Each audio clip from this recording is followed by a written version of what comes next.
అందరికీ నమస్కారం. రాష్ట్ర ప్రజలకి శ్రేయభిలాషులు ప్రతి ఒక్కళ్ళకి తమ పార్టీ మునుగుతున్న సంకేతాలు కనిపిస్తూనే ఉన్నాయి. మరి కేసులు ముంచుకొస్తూనే ఉన్నాయి. ఏ బలము లేకుండా పోతున్న పరిస్థితి. ఈ ఎన్నికల్లో కూటమికి 175 సీట్లు నామరూపాలు కూడా లేకుండా వస్తాయని అందరూ ఆ పార్టీని వీడుతున్నారు.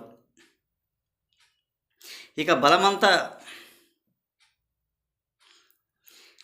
అమెరికా ఆదాని కేసుతోనే వసూలు ఖాయమని, ఇప్పుడు కూటమిని చేరడం ఏమిటి ఒక్కసారి చెప్పండి.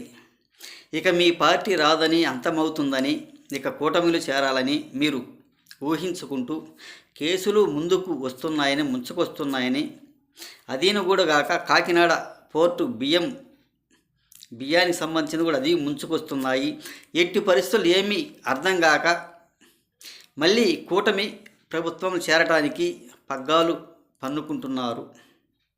పన్నగాలు. మీరు ఇలా చేయటం ఏమిటి? మీకు పరిపాలన చేతగాకనే కదా. పరిపాలన చేతనైంటే ఈ రకంగా మీరు పన్నాగాలు పన్నేవాళ్ళు మాత్రం కాదు. ఇక హతమైపోతుంది అని ఈ కూటమి ప్రభుత్వం చేరాలని ఈ వీసారెడ్డి బియ్యం కుంభకోణం కాకినాడ పోర్టులో కూడా ఈ విధంగా చేయడానికి ఆస్కారం చేస్తూనే ఉన్నారు. మరి కాకినాడ పోర్టులో కబ్జాల పేరుతో ఉన్న ఎంత కోట్లు దోచుకుంటున్నారో ఒకసారి రాష్ట్ర ప్రజలకు చెప్పగలరా వీసారెడ్డి? మరి అప్పుడు చంద్రబాబు గారిని చంపుతామని మీరు పన్నాగాలు కూడా పన్నుకున్నారు. అవునా కాదా వీసారెడ్డి? ఇది ఎవరిది అంటే ఎలాగూ చేర్చుకోరని, కాంగ్రెస్ కూడా వాటిల్లోకి పోతాయని, ఆదాని కేసు మూలన పడేయటానికి ఇటువంటి పన్నాగాలు పన్నుకుంటూనే ఉన్నారు. ఇది ఏమైనా సాధ్యమేనా? మీరు కూటమిలోకి పోతే ఇవన్నీ పక్కకు పోతాయి, పక్కకు ముంచుకొని పోస్తాయి, ఎవరు అడగటానికి ఆస్కారం లేదు, ఇవన్నీ ముందుకు వస్తున్నాయి అని ఈ విజయసాయిరెడ్డి గారు ఇటువంటి పన్నాగాలు పన్నుతూనే ఉన్నారు.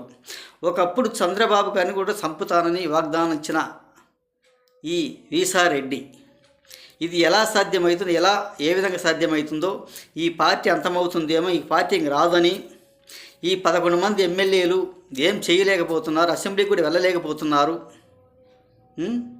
అలాంటి పరిస్థితి కాబట్టి రాష్ట్రంలో హంతమైపోవటానికి ఇటువంటి పార్టీని పెట్టుకొని ఊరక కల్లిబుల్లి మాట్లాడుకుంటూ వీసారెడ్డి గారు ఇటువంటి కేసులు ముంచుకొస్తున్నాయని, వాళ్ళకు 170 సీట్లు వచ్చినాయి, మళ్ళీ కూడా రావచ్చేమో, మన పార్టీ అంతమైపోతుంది, మనమేం చేయలేకపోతున్నాం, మనమేం చేయలేదు కాబట్టి ఇటువంటి పన్నాగాలు పన్నుకుంటూనే ఉన్నాడు ఈ వీసారెడ్డి గారు. చూద్దాం ఇది ఎలా అయిపోతుంది, ఏ విధంగా అవుతుందో. మరి కూటమిలు చేరుతారా లేక పక్కనే ఉంటారా? వాళ్ళకేమో కేసులు ముంచుకొస్తున్నాయి, కేసులన్నీ కూడా అక్రమంగా సంపాదించుకున్నవి ప్రతి ఒక్కళ్ళు కూడా అనుకుంటూనే ఉన్నారు అని తెలియజేస్తూ రాష్ట్ర ప్రజలకి శ్రేయభిలాషులు ప్రతి ఒక్కళ్ళకి హృదయపూర్వక ధన్యవాదాలు.